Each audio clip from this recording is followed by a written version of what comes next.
Welcome to Bad Takes. I'm Laura McGann, the executive editor of Grid, and I'm here with my co-host, contributing editor to Grid, Matthew Iglesias. Hey, Laura, how's it going? It's going all right. All right. Should we talk about a take? I think we should dive in. Okay, so I just to set this up a little bit, because this was in response to my own actions. But there is an issue in the District of Columbia and probably other cities where there are a lot of people driving around with like paper temporary license plates that are expired and I think often fake. So inspired by a friend of mine, I started paying more attention to where I see these cars, taking pictures of them. The city has a 311 app where you can report these kind of miscreants. And then I tweeted about doing this. I should say— I love the vigilante tweeting. Yeah. Well, to be clear, I mean, it's not vigilantism. I mean, this is the city's official traffic enforcement app. I just want to encourage others. Your tweeting, I would say, is an act of vigilantism. Yes. Because that is unofficial channels trying to create accountability. But there was I got into a dialogue with a guy named Nick Wing, who's a writer for The Appeal. And so I bring up because, you know, he's a real sort of criminal justice journalism guy. He really objected to this. And I was trying to say, look, like, we have automatic traffic enforcement cameras in the city, and they find people, and I think that that's good. But there's a tremendous quantity of unpaid fines going around because a lot of it is drivers from the suburbs. There's no mutual enforcement pacts, things like that. And I was saying, look, the city needs to A, crack down on fake tags because those evade the automatic enforcement cameras. And B, if people have significant amounts of unpaid tickets, they need to be booting and seizing the cars. Wing was very critical of that. He says, you know, the idea that we're going to fine, punish, and seize our way into a utopian future of zero traffic deaths is lunacy. This sort of approach is hilariously obvious in its regressiveness, and I assume Matt is just trolling again. And he had a lot of commentary about this, you know, where he really feels that we can't enforce our way to better road conduct. You know, he says that's part of why I assume he's largely trolling with his, quote, seize poor people's cars take, though he also seems to have a consistent blind spot around issues of disparate impact and policing/enforcement generally, so kind of hard to tell. Now, obviously, I don't think the police should seize poor people's cars. What I'm saying is the police should seize the cars of people who are using fake license plates or the people who are racking up multiple speeding infractions. There's a bit of a side swipe there where he's saying a little straw man, I guess. I don't know. Anyway, he's saying, Matt is saying X, but you're not flippantly saying X. You actually really are interested in this topic. And I think that if you look at the actual information that we have, which was a little disappointing from this reporter, which was he's saying there's no way you can fine and boot your way out of traffic accidents and speeding, but we actually know that tickets and speed cameras do reduce accidents and speeding, even right here in the greater DC area. There's just recently a study out of the Institute for Highway Safety did something in Montgomery County, and just like the numbers were astounding. Like they found that injuries and fatalities decreased, and just a huge percentage of people were less likely to drive 10 miles over the speed limit once they put in speed cameras than they used to. So it was like 50% drop. I mean, real impacts. So the Congressional Research Service also has a report that, you know, compiles the evidence. Now, of course, okay. Now you can you achieve zero traffic deaths? No, no, but sure. But it's significant. Also, it should be said, the speed that a car is driving at has a large impact on the odds that a collision will be fatal to a pedestrian or to somebody riding a bicycle. And I think some people, Nick was coming at this from a kind of particular, like, leftist anti-enforcement view. Some other people were coming at me with just like, this speeding stuff is like nanny state BS. And I think, you know, to understand the problem of speeding, right, it's that most people who are driving cars drivers have an intuitive sense of what is a safe speed at which to be conducting their vehicle.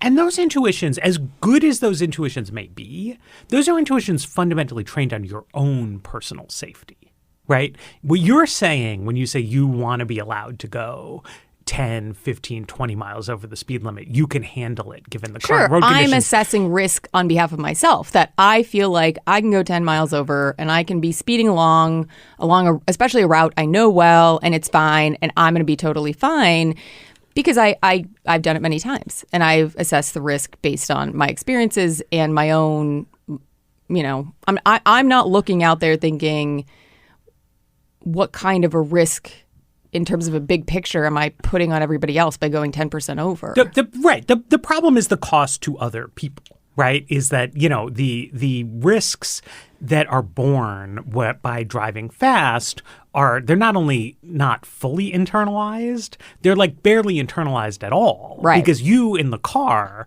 are much less vulnerable than other people out walking on the street. So I think that's sort of important to get out there. And I think the evidence is quite clear that automatic traffic enforcement does reduce speeding, but we have developed a problem. I mean, here I agree with Nick Wing. He put out this report showing that there's very low collection rates on DC's traffic cameras. But that's exactly the issue that I'm pointing enforcement. to here, that what's unfortunate is that the cameras themselves are not a complete and comprehensive solution. You do require human beings with the police department or the Department of Public Works to go after the cars if people are blowing off the fines. I would say I have a friend who has said if anyone runs for DC mayor purely like the single issue of collecting tickets from Maryland and Virginia drivers, he would vote for them. Because right now there's no mechanism for DC. If you're a Virginia driver, a Maryland driver, and you get a speeding ticket in DC, the state of Virginia and Maryland is not going to step in and help DC out and enforcing those tickets. So that was his feeling. And I feel strongly about that too. It's kind of ridiculous because for those of you not in the DC area, DC, Virginia, Maryland, it's all right there, right? And people commute in from DC and Virginia every day, and there's no real difference in the area. And you've got this huge influx of DC and Virginia drivers coming in every day. DC is less than 10% of the population of the metro area. Of course, most of the people who live in the suburbs are not driving into the city on any given day, but most of the people on the road in the city in any given day are probably in from the suburbs. A huge percentage. The vast majority of the unpaid tickets are suburbanites. And again, there's just a clear conflict of interest there, right? Like having the streets of the city be safe for pedestrians and cyclists and kids in strollers and people riding scooters is not like the concern really of the governor of Virginia. Right.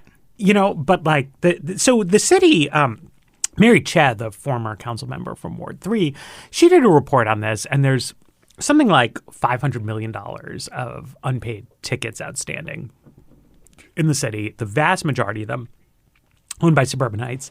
There's only 6 people working who like put boots on the miscreant cars, right? So this is the area where you need like stepped up human enforcement and where, there's a role for this kind of citizens reporting, but it's demoralizing to do reports and then see nothing happen, right? You would actually need a sufficient quantity of people to respond to these reports in a timely way and, encourage people to do it. The mayor has, been trying to work on the reciprocity angle and various aspects of this, but to go back to Nick Wing, the council has been in a pretty serious mode of being skeptical of enforcement up and down across the board. There's a much bigger news story playing out, which has to do with a criminal code rewrite that the council voted for unanimously over the mayor's veto that has now become a fight in Congress because DC doesn't have statehood. I don't really want to get into that whole thing, but the fact that the council voted unanimously for criminal code changes that the mayor is opposed to, that the U.S. attorney is opposed to, is indicative of the the kind of temper right. of the council. And Nick Wing said that I have a blind spot around issues of disparate impact in policing. And I actually think that that's sort of the crux of the issue here. You can find there was an investigative report, I think ProPublica did it, out of Chicago. And they were saying, Chicago put all these speeding cameras up, and it was supposed to be a way to, like, not do discrimination in traffic stops. But most of the people the cameras are catching are Black. And, it's an investigative report, not an opinion column, so it doesn't have a sentence where they're like, and that means it's bad. That's clearly what they're saying. That if the speed cameras ticket African-American drivers at a higher rate than their presence in the aggregate population, that shows that the system is bad. You wait in the article for something where they're like, but white drivers are secretly speeding more, but like they don't have that evidence. And I think it's the pure disparity counters who are having the blind spot here, right? That in a city like Chicago, we have a very kind of stark north side, south side racial segregation dynamic. If the speeding is disproportionately happening in the south side, then it's Black pedestrians who are disproportionately at risk from the reckless driving, right? Now, if the enforcement is actually discriminatory, that's very bad. But if you're just showing that there's a non-proportion. The idea is you want to put the cameras where the most harm is happening. And I looked in the maps in D.C. are pretty clear that the worst accidents and the highest number of accidents where pedestrians are being hit, specifically killed. If you look at the numbers, there was one fatality in Northwest, which is the richest part of D.C., right? So there's one.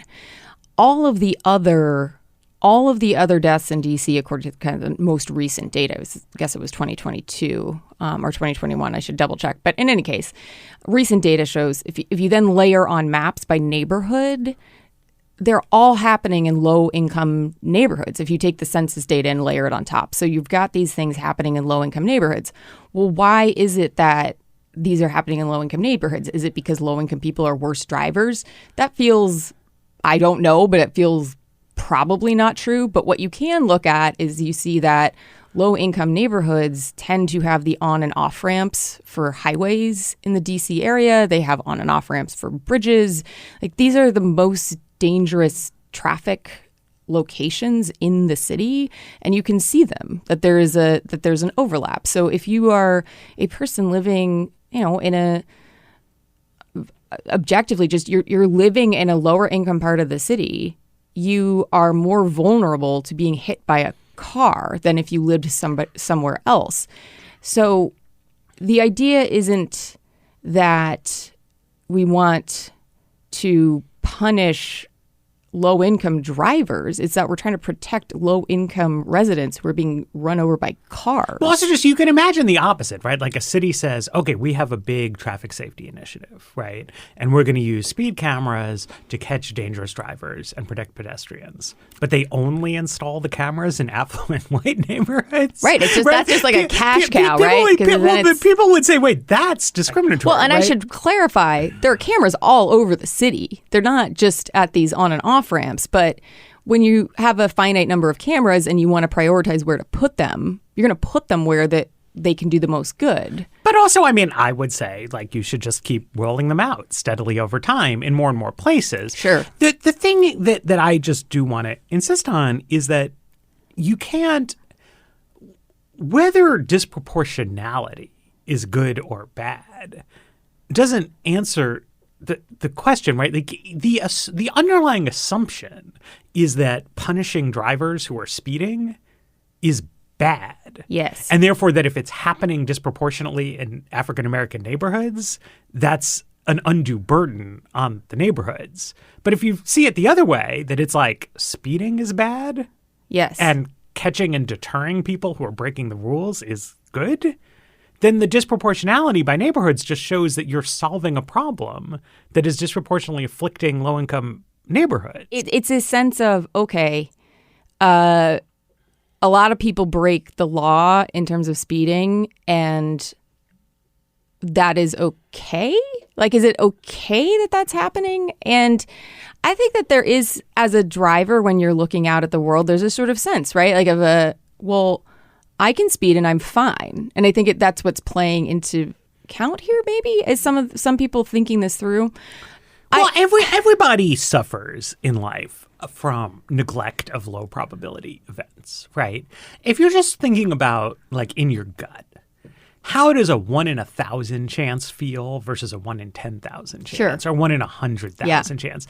And it's like, whatever, that's probably not going to happen, right? You're 99.9% sure you can drive this fast and you're not going to hit anybody, right?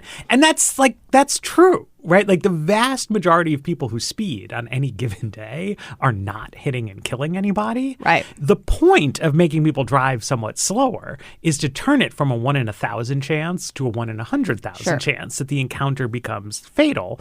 And the fact is that just like you as a human being, I as a human being, like, we are not good at assessing those kind of things, right? It requires broad statistical aggregates. You know, one reason I'll say I got nabbed by DC speed cameras a number of times during the pandemic because there wasn't a lot of traffic on the road. I felt like I was like doing okay. I was driving to unfamiliar places because lives were being upended. I paid the fines. I wasn't happy about it. But then my phone started like warning me, you know, on the app and stuff, which was good. It like got me in the habit of driving more slowly. Nationwide, risky behavior rose during the pandemic and has seemed to have had a sticky effect. And one of the ways that risky behavior has increased is around driving, that drivers have been taking on more risk. And now and part of it was exactly what you're saying, that there was no one around. So it felt like, okay, I'm going to speed because it feels less risky, but it's actually way riskier than not. And people are bad at assessing risk. So at the same time, all this is happening, you know, DC is looking at a problem that was increasing. It's not even that, you know, there was a sort of general desire to crack down. I'd also say that the number of fatalities are terrible. You also look at this, like, there are thousands of non-fatal or sort of and considered, I guess they're called minor injuries. Yep. But I mean, if you break your foot because someone rolled over your foot, maybe that's minor, but also that can be life altering if you have a job where you have to stand on your feet all day. I mean, this isn't like, oh, there are no victims here. Like, there are real victims. Well, also in an urbanism context, right, you're not just trying to minimize the number of fatalities, right? You could generate a situation in which fatalities fall because everyone becomes too afraid to walk around their neighborhood. Right. Right. But that would be a failure of its own. I saw a tweet like that at you. So also I read this thing and I'm watching these tweets. Somebody tweeted at you, well, why are these kids in poor neighborhoods wandering the streets? It was like, what are you talking about? Like, is that the solution of, hey, kids, you live in a poor neighborhood, don't leave your house? Well, and I also, it was nuts. I think this relates to, I mean, again, we've like ducking the big newsy topics of this week, but if you want to talk about things like there seems to be serious like mental health problems that have been afflicting a lot of younger people. And some of that, I think, has to do with change over time in the amount of like freedom that young people are given to like go around their neighborhoods and go do things. And I hear people often like cranky right wingers who are like, what are you on about with pedestrian safety? Talking about how like in my day, like we could just like bike down to the store and do whatever. But like, yes, like people need to live in safe environments. Yeah, to absolutely. be able to do that kind of thing. Today's cars are much, much larger, but that means you have to be stricter. Yeah, I mean, with the rules about how they're operated. The Wall Street Journal was early to this. This was years ago that they did an investigative report on this, which was that the rise of SUVs was making pedestrian accidents far worse, that you're much more likely to die or be seriously injured. And it's because, you know, if you're hit by a Honda Civic and it hits you in the hip, the upper thigh, that's one thing. But if you're a kid and you're hit by an SUV, like you're being hit like in the head, in the chest, like the impact, and like it's bigger. It's a bigger, heavier car. It's probably going faster. The visibility is harder, and it's just, if we're going to drive these cars, we have to be more careful. Right. I mean, the odds, right? I mean, you have a person, right? Yeah. And the person has a center of gravity that's like vertically up off the ground, right?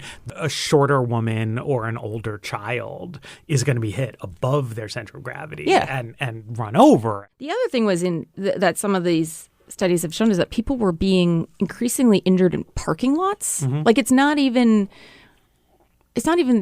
like these things are really dangerous. We're driving, like, I think at some point we're going to look back, our great grandkids are going to be like, you were just driving around into killing machine? Like you didn't have computers doing this for you?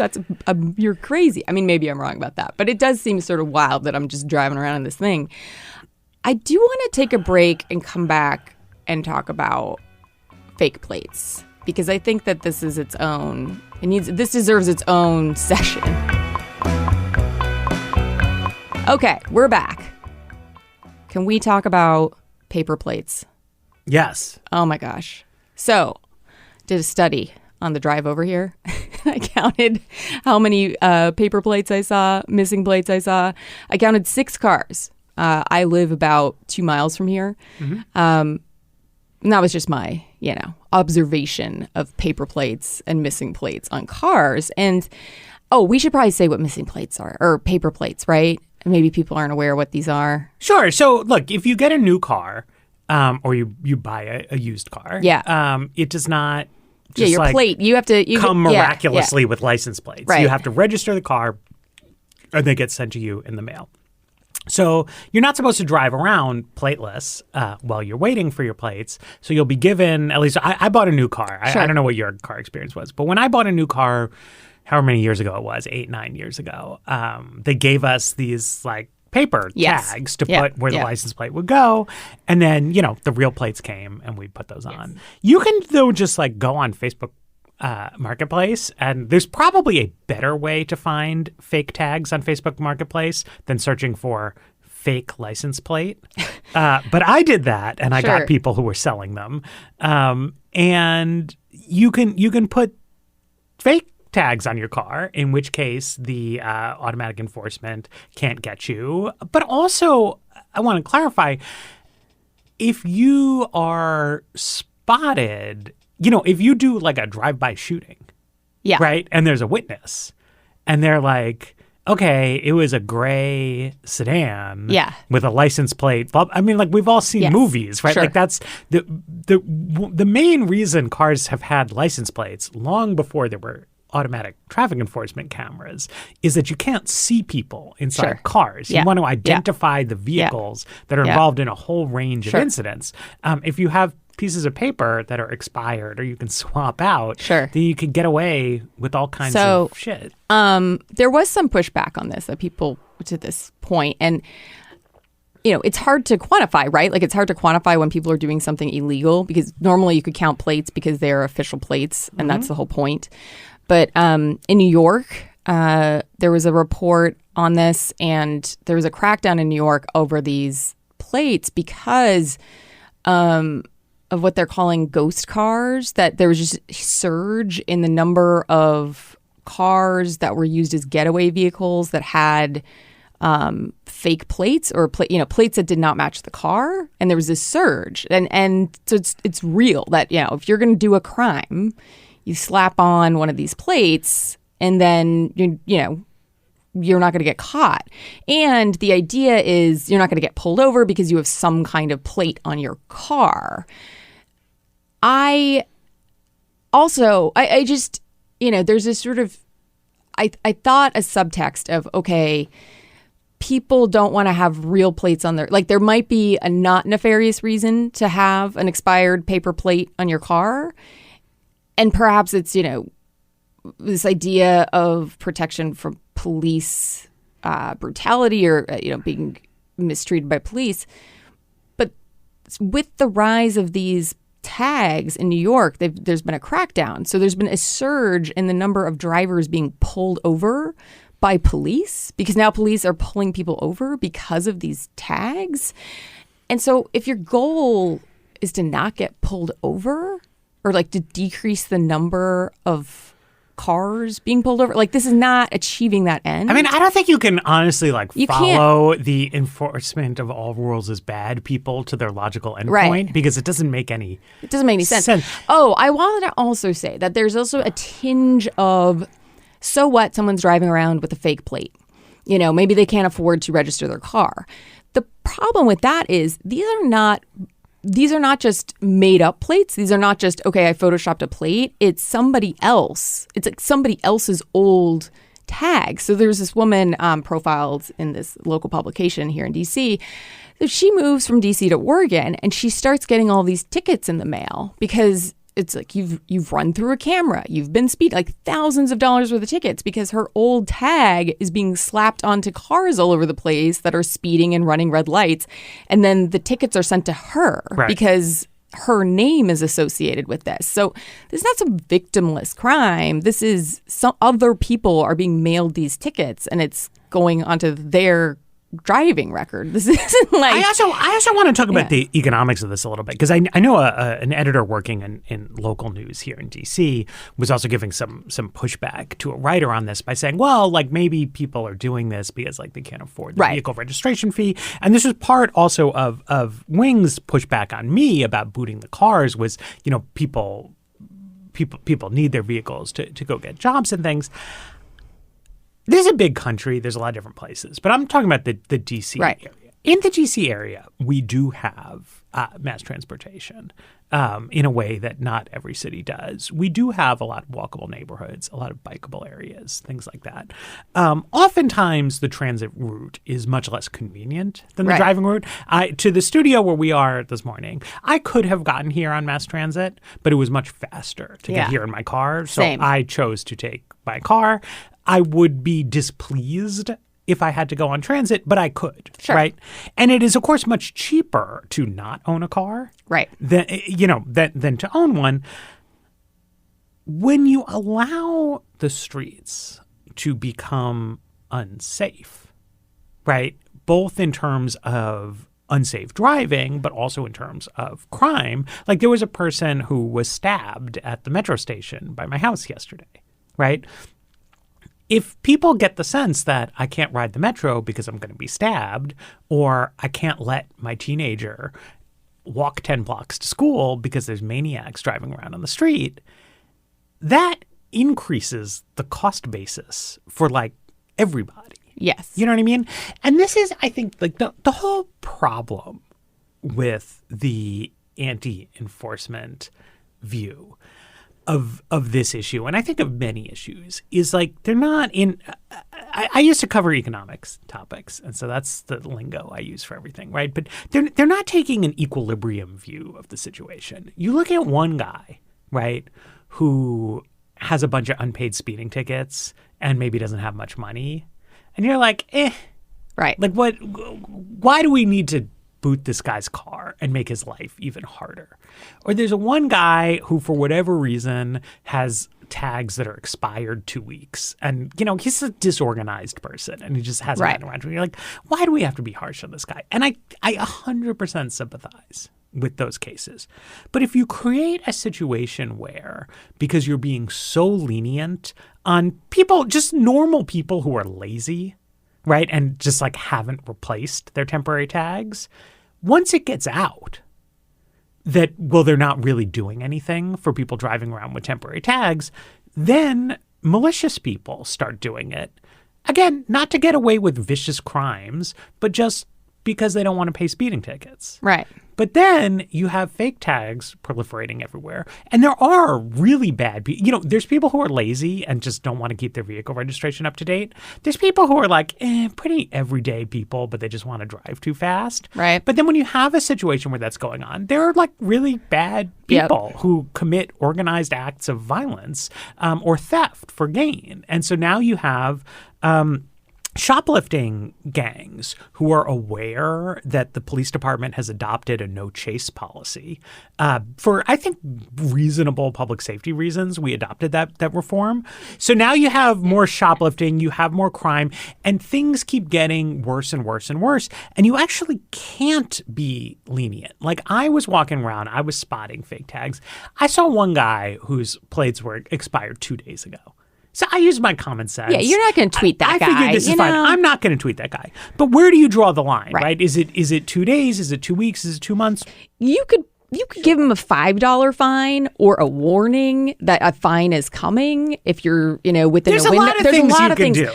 You can escalate the fines and et cetera.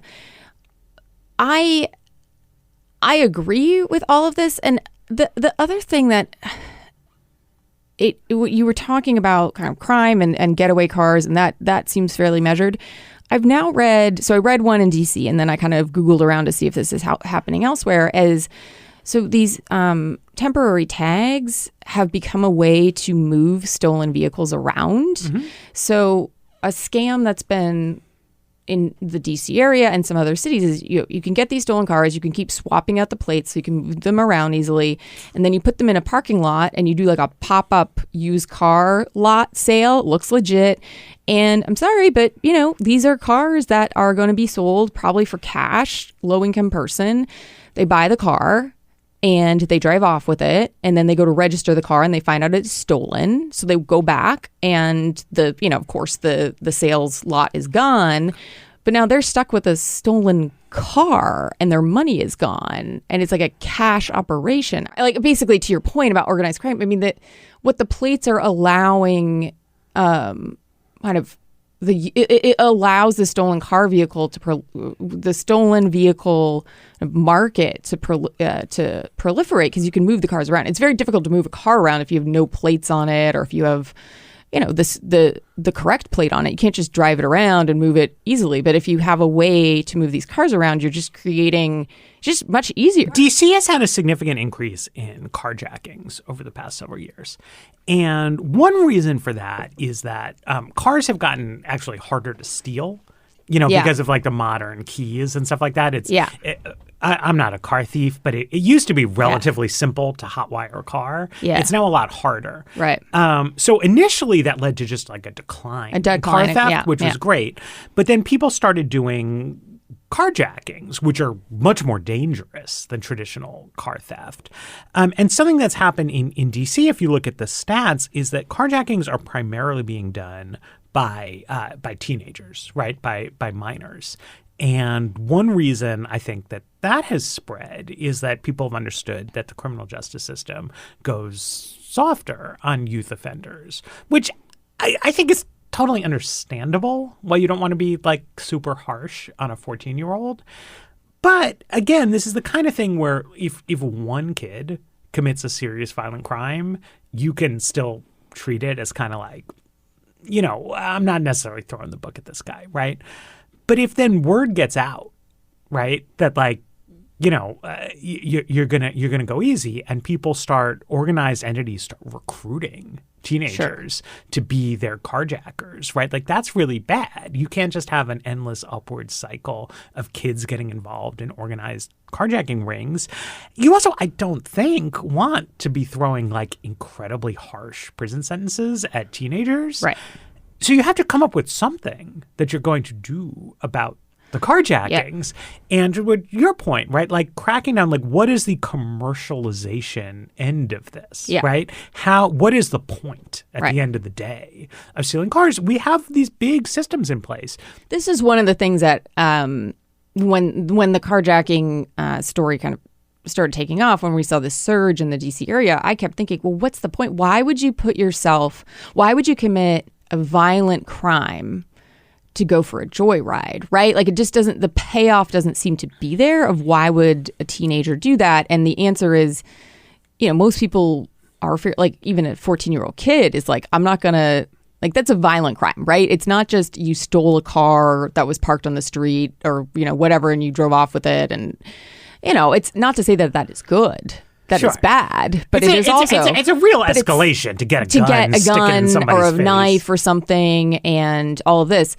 And then sometimes it's like, well, what do you do to the person? And then you're charged with kidnapping because you got the person in the car, or maybe you tie them up. I mean, it's like, what is going on? And this is what's going on, is that you've got now a way to hide that car and sell it. So, you got to make sure that doesn't happen.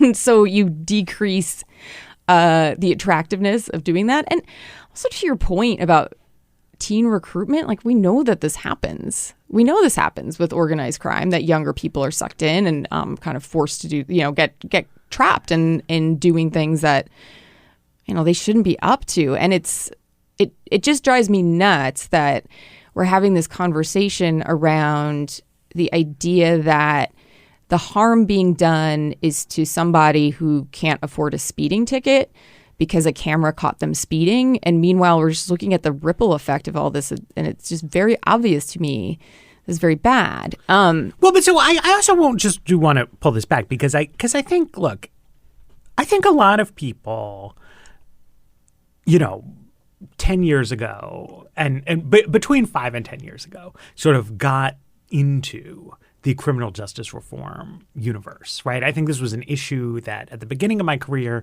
not a lot of people were thinking about, not a lot of people were talking about, but sort of midway through, I started hearing more and more about. And people were motivated for good reasons by aspects, not just like the most egregious police misconduct cases, but by the kind of routine cruelty of the American carceral people. system. Yeah. And I think that that's right.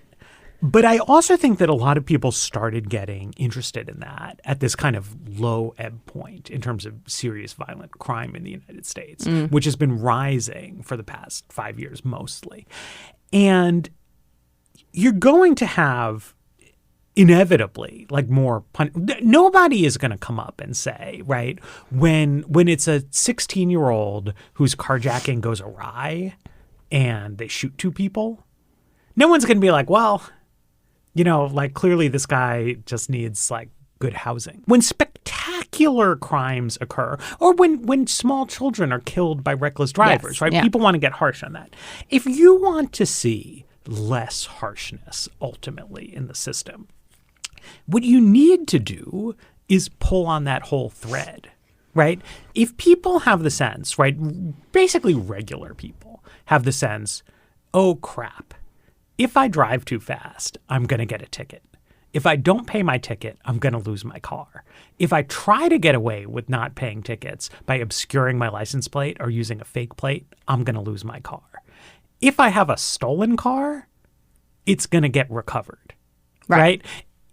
Then that's like a broad thing. None of those punishments are very harsh, right? Nobody needs to be locked up in a dungeon. No. You're issuing fines, you're putting boots on cars, you're sometimes seizing the car permanently, but no harms are being done to any kind of human being. That creates a situation in which it is just much less likely that you are going to say to yourself, I'm going to be able to get away with a much more serious kind of crime. Right? It creates a deterrent to doing crimes that doesn't require extreme harshness in the punishments. It just creates a situation in which people know they can't get away with stuff. There was an interesting case the Monday evening before we recorded the podcast, where we don't have a full report, but the U.S. Capitol Police tried to pull over an SUV that had expired tags on it. And the SUV reacted by speeding away from the officers so dramatically that it crashed into the curb. And fortunately, nobody was hurt. And the driver of the vehicle got arrested. Now, I don't know. We'll have to see what happens. My guess is this guy was up to no good, right? The reason somebody bolts like that is that they are concerned that they're going to get caught up on something more serious than your tags are expired, right? Which, it's good. But I think that shows the value of sort of routine enforcement. Like, there's absolutely no need to be like incredibly harsh. This was my point in New York, which was if you are, which I support decriminalization efforts in many situations. And so what I think that the kind of your critics were saying is, you're just creating a system where more people are getting pulled over. But it's like, well, why more people are getting pulled over because of these fake license plates who may not be doing anything other than wanting to avoid having to pay a speeding ticket. But then you're just creating more pullovers. You're now at the point where, okay, these plates are causing more harm. And so cops are going to start cracking down on it by pulling people over.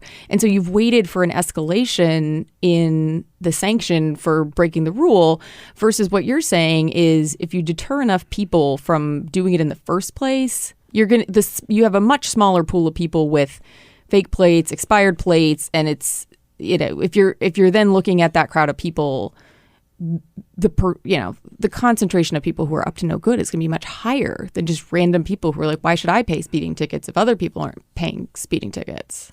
Right, exactly. And it's just like, I think also, frankly, on the subject of just proportionality and things like that, I think some of this indifference to the public safety situation itself comes from a kind of a place of privilege and strong optionality, of people who know that if for whatever reason they feel like they have to leave the city or neighborhood that they're living in, that they can just go do that, right? That they can just go live in Fairfax County or something like that. And I've really disliked over the past 2-3 years the construct that, it's caring about the kind of viability of common public spaces that is the reactionary position that it's like you need to, if you want there to be viable mass transit systems that people actually want to ride, you need it to be the case that people who are on them feel safe. Yeah, safe. If you want people to walk on the street, there need to be punishments for drivers who break the rules. If you want, most people in a poor, high-crime neighborhood are not themselves dangerous criminals. Right. You know what I mean? And so to say, well, it's disproportionate to be targeting law enforcement resources into low-income, high-crime neighborhoods, it's weirdly erasing just the normal, middle-aged moms who live in low-income neighborhoods and are not orchestrating carjacking rings or drive-by shootings or any of this other stuff, right? But they're people who don't have the ability to just be like, okay, I've had enough of this. I'm moving to the suburbs. Right? They're living where they live because, their housing vouchers are connected to it or their family support networks are connected to it. And you need to actually try to improve quality of life in neighborhoods that are having difficult situations. And that means there's going to be there's going to be more enforcement in the places where there's more problems. It just was quite startling to me, the concentration of accidents in DC, because I live in Northwest, and to me in my neighborhood, it drives me nuts. I just see people. Behind my house is an alleyway, right? So there's an alleyway, and in the alleyway are a bunch of dumpsters, and there are these there are apartment buildings behind, that these apartments use these dumpsters, right? And clearly it is the responsibility based on the number of kids I see going out there taking out the trash.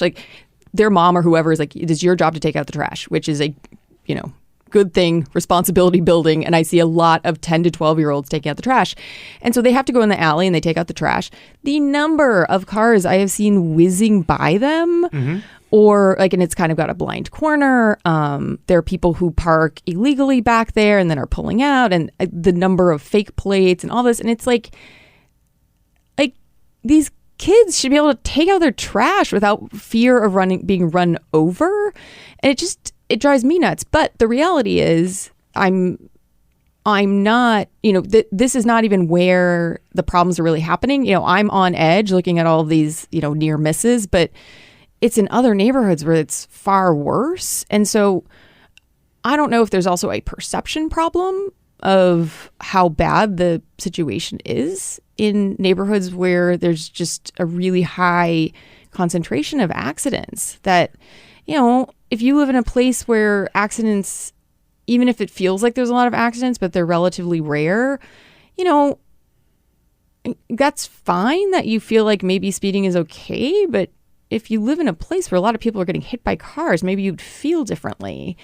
So, well, and I should also say there is like a street design element of this, right? So, like one place where there's a lot of sort of pedestrian accidents is Ward 7 in DC, east of the Anacostia River in the northern part, and an issue that they have there is Pennsylvania Avenue. Pennsylvania Avenue is a big road, goes through the whole city, but the part of Pennsylvania Avenue that is in Ward 7 is this.